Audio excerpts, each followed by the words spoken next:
Hello everyone, today I am going to introduce you what is different between these two machines. From the appearance of this machine, you can see it has an orbital mold opening. This automatic mold opening function means to fix the mold in my hand on the machine will automatically open the mold. No one has to pry it open to get the product.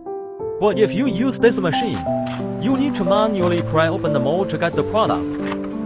That machine with automatic mold opening can reduce operator labor and is safer. Others are the same as two machines.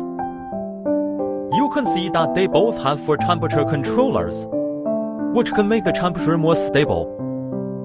Both of them are 50 ton hydraulic pressure. We can also customize machines within 100 tons for you. These machines suitable for silicone labels logo gift products. Machines of less than 50 tons can make silicone labels, and machines of more than 50 tons can make silicone gifts. These machines have a small footprint and are highly energy efficient. If you're interested in our machines, feel free to contact us.